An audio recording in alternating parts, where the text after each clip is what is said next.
पा रहे होंगे यहाँ पे मैं कटोरी वाला ब्लाउज कट कर रही थी, ठीक है।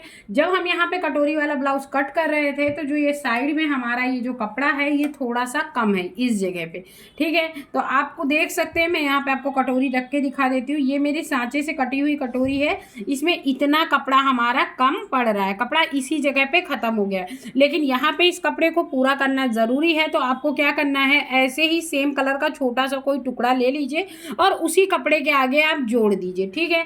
जब आप इसी कपड़े के आगे देखिए, एक अंदर से मैंने सिलाई लगा दी है और ऊपर से भी एक सिलाई मैंने यहाँ पे लगा दी है। तो यहाँ पे कपड़ा जोड़ दिया है और कपड़े को दोनों को जोड़ करके ये वाला कपड़ा इसी कपड़े के ऊपर रख देंगे और उसके बाद हम इसी सांचे के हिसाब से अपनी ये कटोरी कट कर लेंगे। तो आप देख पा रहे होंगे जो भी हमारी कटोरी का शेप है, यहाँ पे हमारी कटोरी, ये जो ऊपर वाली कटोरी है इसका कपड़ा पूरा था, पर यहाँ पे ये जो कटोरी का कपड़ा कम था, इसीलिए इस वाली कटोरी को इस कटोरी के ऊपर हम रख देंगे और जैसे जैसे इसका शेप है वैसे वैसे एज इट इज हम यहाँ पे कट कर देंगे। तो यहाँ पे हमने कट कर दिया है, एक्स्ट्रा जो कपड़ा था वो निकाल दिया है। अब इसको मैं आपको उठा करके दिखाती हूँ। आप देख सकते हैं जहाँ पे हमारा कपड़ा कम था ये यहाँ पे अटैच हो गया है और जब आप यहाँ पे सिलाई करोगे ना तो ये इतना इतना कपड़ा यहाँ पे दब जाएगा और ये वाला कपड़ा भी आपका दब जाएगा। तो ये कपड़ा आपका दिखने वाला नहीं है, लेकिन जो कपड़ा हमारा कम पड़ा था यहाँ पर अब वो कपड़ा आप पूरा कर सकते हो। ये ट्रिक आप स्लीव में भी यूज कर सकते हो, बाकी जहाँ पे आपको कभी कपड़ा कम पड़े वहाँ पे ये ट्रिक आप इस्तेमाल कर सकते हो। तो यहाँ पे आप देख सकते हैं मैंने ढेर सारी सेफ्टी पिन ली है और यहाँ पे हर सेफ्टी पिन में मैंने अलग अलग बटन के कलरों को इसमें सिक्योर किया हुआ है। इस तरह अगर आप बटन रखते हैं तो एक्चुअली होता क्या है, ऐसे किसी भी डिब्बे में सब मिक्स करके हम बटन रखते हैं तो ढूंढना बहुत पड़ता है। और अगर आप सिलाई वगैरह का काम करते हैं तो इस तरह आपको हर चीज़ मैनेज करके रखना बहुत ज़्यादा ज़रूरी है। तो सेफ्टी पिन में इस तरह आप बटन को सिक्योर कर दीजिए। जब भी आपको जो भी कलर का बटन चाहिए उस कलर की आप सेफ्टी पिन उठाइए और अपने बटन को निकाल लीजिए जितने भी आज ज़रूरत हो, और बाकी वैसे ही आप बंद कर सकते हैं। ऐसे करने से क्या है कि आपका टाइम भी बचता है और किसी चीज़ को ढूंढने में बहुत ज़्यादा टाइम नहीं लगता है। आप देख सकते हैं आलपिन में जो हमारे शर्ट वगैरह की जो बटन होते हैं उनको मैं इसमें रखती हूँ, और जो ऐसे कपड़े के बने वाले बटन नहीं आते हैं ऐसे वाले, इनको मैं अलग डिब्बी में रखती हूँ क्योंकि ये बटन बड़े होते हैं तो इनको क्या है आप इजीली ढूंढ सकते हैं किसी भी डिब्बी में, और इनमें क्या होता है सारे मिक्स हो जाते हैं तो ढूंढने में बहुत ज़्यादा टाइम लगता है। वैसे मैं आपके साथ ये भी शेयर कर देती हूँ, जैसे हम सिलाई का काम करती हूँ, मैं सिलाई का काम करती हूँ,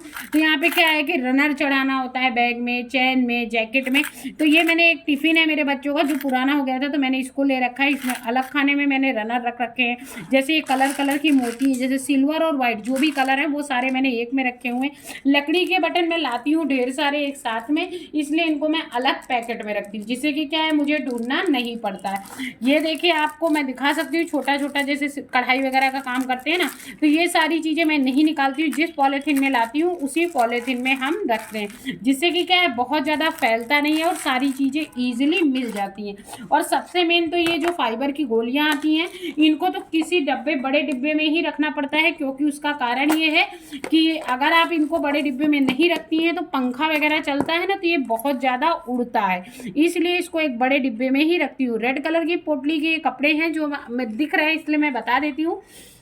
तो ये मैंने किसी ड्रेस में लगाने के लिए पोटली के लिए कपड़े काटे थे, जो बच गए कपड़े इनको मैंने नहीं फेंका क्योंकि रेड कलर की पोटली अक्सर यूज आ जाती है, इसलिए ये कपड़ा मैंने इसी में रहने दिया। रेड है, वाइट है, ये कलर की क्या है पोटलियाँ, ये कलर के अक्सर जनरली पोटली बनाने में कपड़ा काम लगता है, इसलिए इसके जो भी स्क्वायर पीस बच गए उनको मैंने ऐसे ही रहने दिया। और ये जो आप पार्ट देख रहे हैं, ये जो फाइबर है ये बहुत ज़्यादा उड़ता है, इसलिए आप इसको किसी बड़े डिब्बे में ही रखें। इधरिंग करने के लिए मशीन में धागा आप कैसे डालें आज मैं आपको वो भी बता दूँ। यहाँ से मशीन को आपको ढीला कर लेना है, ये जो ये पार्ट होता है ये ढीला कर लेना है। मैंने यहाँ पे एक बॉबिन में धागा भरा है सेम कलर का और सेम कलर का कोकड़ी में भी रहने दिया है जो लो होती है। तो बॉबिन वाला जो पार्ट है इसको इधर कर देंगे और ये वाला जो पार्ट है इसको इधर कर देंगे, क्योंकि अगर सेम कलर की ये कोकड़ी होगी तो इधर नहीं जाएगी, इसलिए एक साइड मैंने बॉबिन लगाई है और एक साइड मैंने ये धागा लगाया है, ठीक है। तो इससे क्या है कि दोनों धागे बराबर से आएंगे और प्रॉपर यूज़ होंगे। तो दोनों धागों को आप ऐसे करके मिला लीजिएगा, एक धागा बना लीजिएगा दोनों धागों को, ठीक है। यहाँ पे जो दोनों धागों को हमने एक धागा बना दिया है और दोनों को बराबर कर लेंगे आगे से। आप अब ये मान के चलिए कि ये पूरा एक धागा है, ठीक है।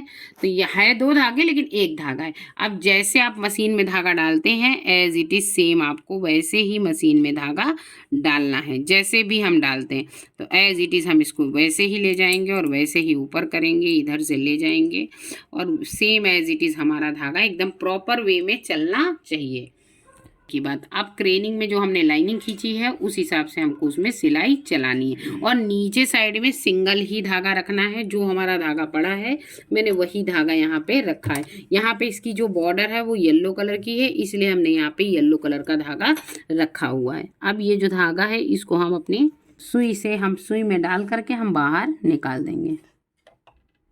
तो ये मेरा धागा पड़ चुका है और ये रहा मेरा ऊपर का धागा और ये रहा मेरा नीचे का धागा। मैंने ये जो कपड़े में लाइनिंग करी है इस लाइनिंग को हमको क्या करना है, एक साइड ही आपको इसमें सिलाई लगानी है।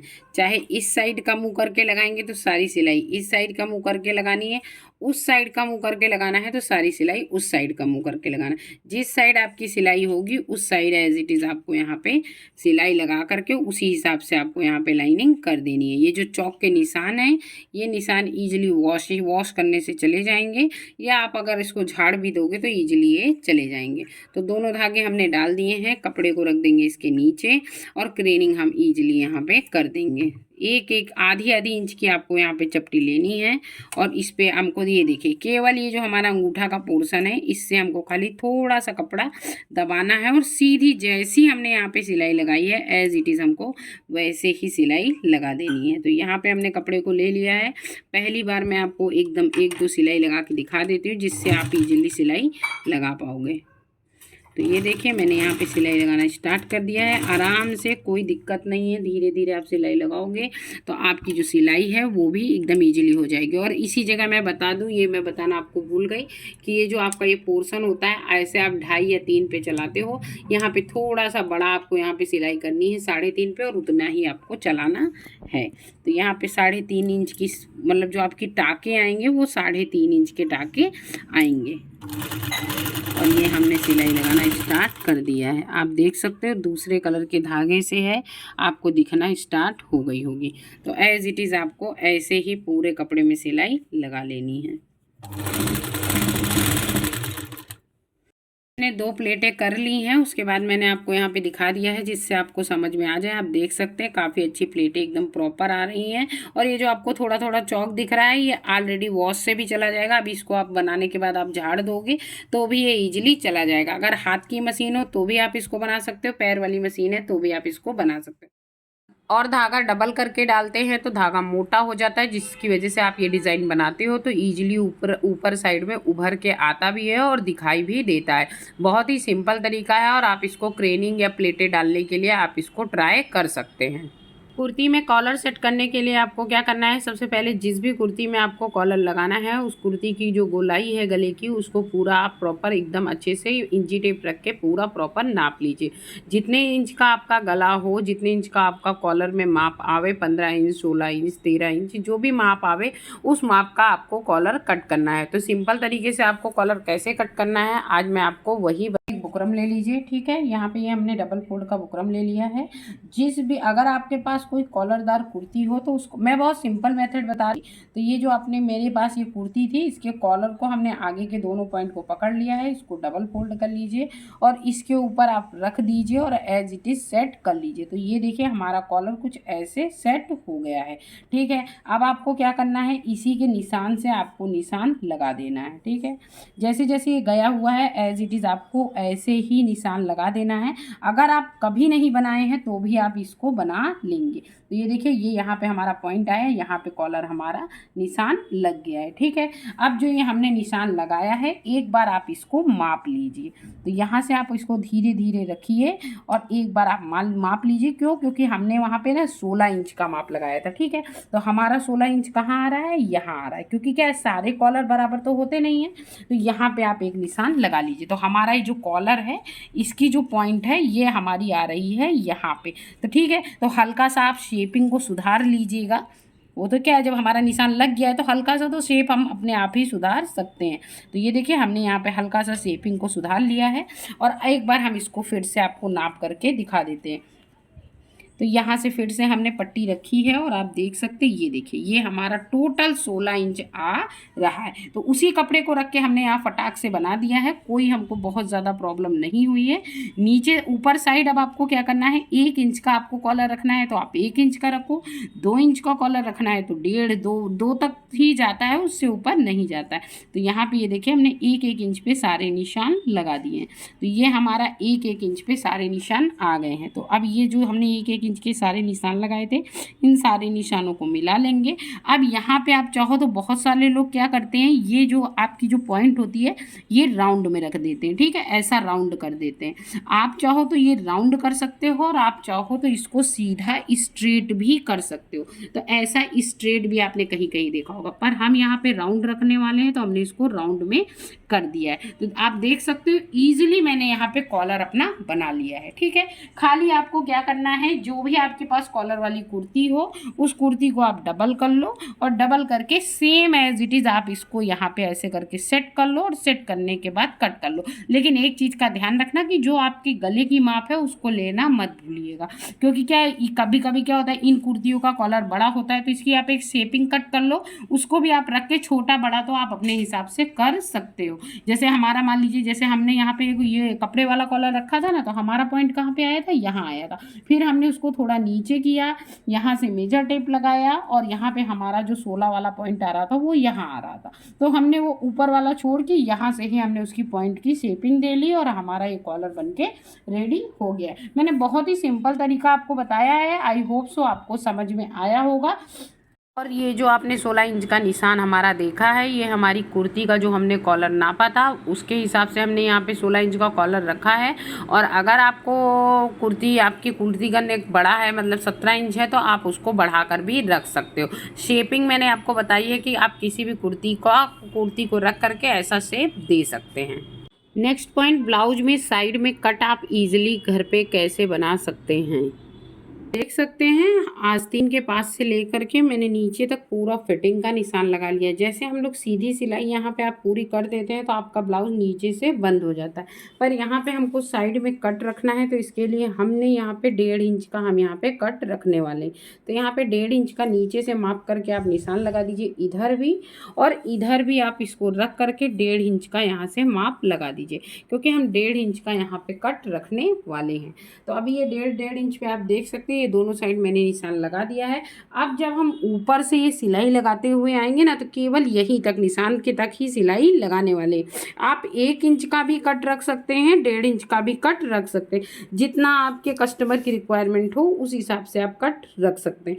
तो हमने यहाँ पे 1.5 इंच पे निशान लगाया हुआ है, ऊपर से सिलाई लगाएंगे, यहाँ तक आएंगे और यहाँ से फिर हम वापस से रिवर्स जाएंगे। तो अभी हम मशीन पे चलते हैं, पहले हम मशीन पे जा करके यहाँ सिलाई लगा देती हूँ और उसके बाद मैं आपको दिखाती हूँ कैसे आपको इसको फोल्ड करना है, और बाद में अगर कभी आपको इसको लूज़ करना हो तो कैसे आप लूज़ कर सकते हैं, इसमें लूजिंग का भी आप कपड़ा कैसे सेट कर सकते हैं। तो पहले यहाँ से यहाँ तक हम सिलाई लगा लेते हैं। यहाँ से सिलाई लगाई थी और यहाँ से हम रिवर्स चले गए, जहाँ से निशान लगाया था उसी जगह से हमने सिलाई में ये रिवर्स हम चले गए थे। अगर आप बिगनर हैं तो आप इसको पहले फोल्ड करके हाथ सिलाई कर लें, तो आपको फोल्डिंग में ज़्यादा आसानी आ जाएगी। अगर आप कर सकते हैं तो आप इसको ऐसे भी फोल्ड कर सकते हैं। तो सबसे पहले मैं आपको बता देती हूँ, यहाँ पे पहले हम हाथ सिलाई लगा लेंगे, ये पूरी पट्टियाँ मोड़ लेंगे, जो हमारी ये नीचे की कमर की जो पट्टी है इसमें पूरे में हम पहले सिलाई लगा लेते हैं। उसके बाद हम इसकी फोल्डिंग आपको बताते हैं कैसे आपको ये फोल्ड करना है, क्योंकि अगर आप इसमें हाथ सिलाई कर लेंगे ना तो आपको ये फोल्ड करने में आसानी होगी और जो इसकी फिनिशिंग आएगी वो भी काफ़ी ज़्यादा प्रॉपर आएगी। तो सबसे पहले इन सभी चीज़ों, कमर वाली जो पट्टियाँ हैं इनको फोल्ड करके, वैसे भी हमको हाथ सिलाई तो करनी ही है, तो पहले हम हाथ सिलाई कर लेंगे, उसके बाद हम इसकी फिनिशिंग देंगे। हमने हाथ सिलाई कर ली है और आप देख सकते हैं ये दोनों पोर्शन बराबर होने चाहिए, इस चीज़ का विशेष ध्यान रखिएगा। नहीं तो अगर बराबर नहीं होंगे तो जब आप इसकी फोल्डिंग बना देंगे तो एक बड़ा और एक छोटा हो जाएगा, और उस जगह पे ये दिखता भी है, मतलब लोग अगर ये डिज़ाइन को नोटिस करते हैं तो फिर वो दिखता भी है। तो सबसे पहले ऊपर आप और सिलाई नहीं लगाएंगे, सबसे पहले यहाँ पर आप एक्स्ट्रा जो भी कपड़ा हो आप उसको कट कर दीजिएगा। बहुत ज़्यादा बड़ा नहीं रखना है, लेकिन हाँ 1 इंच जितना आपको रखना ही रखना है, क्योंकि लूजिंग के हिसाब से भी आपको आपको 1 इंच का ही कपड़ा रखना है। तो आप देख सकते हैं यहाँ पे मैंने 1 इंच के आसपास, ये इधर है, 1 से ज़्यादा ही है, 1 से कम नहीं है। ये देखिए 1.5 इंच इधर है कपड़ा और 1.5 इंच पीछे साइड है, तो दोनों साइड मिला के 3 इंच का कपड़ा आदमी को लूजिंग का मिल जाएगा, कभी भी लूज़ करना हो। अब वो चाहे तो इसको कभी भी इसको सिल करके पूरा बंद कर सकती है, या फिर जैसा हम पैटर्न बनाने वाले वैसा पैटर्न भी बन सकता है। यहाँ पे आपको इसको फोल्ड करना है और फोल्ड करके यहाँ पे एक फोल्डिंग और दे देना है, और इसको जैसे हम वहाँ पे कुर्ते में चौक बनाते हैं ना, एज इट इज़ आपको वैसे ही बना देनी है। तो चलिए मशीन पे चलते हैं। तो जैसे मैंने आपको बताया है, यहाँ पे कपड़े को आप फोल्ड करना है और यहाँ से इसको आपको फोल्डिंग कर करके यहाँ से एकदम पूरी अच्छे प्रॉपर से बिठा लीजिएगा, और मशीन यहाँ पे आप थोड़ा सा स्टार्टिंग में थोड़ा रिवर्सियल लगा लीजिएगा, क्योंकि यहाँ पे लॉकिंग बहुत ज़्यादा ज़रूरी होती है। तो इस जगह पे हमने रिवर्सियल सिलाई दे दी है।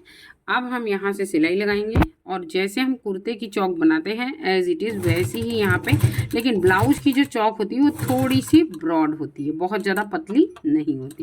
तो ये देखिए हम यहाँ पे आ गए, और यहाँ पे किनारे वाली सिलाई नहीं लगती, इसलिए यहाँ पे रिवर्सियल सिलाई ज़रूर लगा दीजिएगा। तो ये देखिए यहाँ से हम इसको ऐसे घुमा देंगे, और ये वाले पोर्शन को भी ऐसे करके फोल्ड कर देंगे, और ये वाला आप देख सकते हैं एकदम प्रॉपर ये फिटिंग के हिसाब से ही करना है, क्योंकि ये बड़ा ना हो और आड़ा ना हो। जैसे ए लाइन में हम लोग कुर्तों में फिट चौक बनाते हैं ना, वैसी चौक नहीं होगी, ये एकदम परफेक्ट और एकदम सीधी चौक होगी, कि ब्लाउज पहनने वाला जब ब्लाउज पहनेगा तो ये जो गैपिंग है ये खुलनी चाहिए, और ये फिटिंग मतलब ब्लाउज का जो पैटर्न निकल के आएगा राजस्थानी, ये लुक दिखना चाहिए।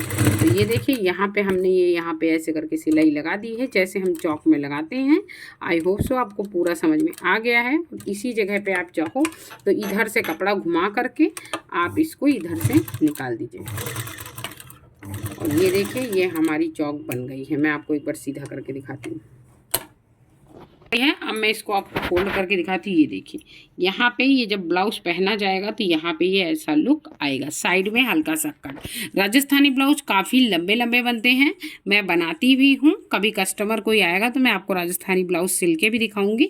तो ये देखिए, तो उनके ब्लाउज में भी ये साइड में इतना, इससे थोड़ा ज़्यादा कट होता है, पर वो ब्लाउज पेट तक पूरे होते हैं, लंबे होते हैं, पूरा टमी तक होते हैं, क्योंकि नीचे वो चढ़ियाँ पहनते हैं। तो यहाँ पे आप इसका कट देख सकते हैं, ये राजस्थानी लुक है ब्लाउज का। क्यों? क्योंकि जो इसका वर्क है ये पूरा राजस्थानी वर्क है। तो इसमें ब्लाउज की जो मतलब जो ब्लाउज सिला गया है उसको लुक खाली राजस्थानी दिया गया है, लंबा नहीं बनाया गया। ये खाली 16 इंच लंबा ही ब्लाउज है। तो आशा करती हूँ आपको बताए हुए सारे ट्रिक बहुत ही ज़्यादा काम के लगे होंगे। अगर आपको हमारा बनाया हुआ ये वीडियो अच्छा लगा हो तो प्लीज़ हमारे चैनल को सब्सक्राइब कीजिएगा, वीडियो को लाइक कीजिएगा और हमें सपोर्ट कीजिएगा। फिर मिलूंगी गाइज एक नए से यूनिक से वीडियो के साथ। तब तक के लिए बाय बाय, जय श्री कृष्ण।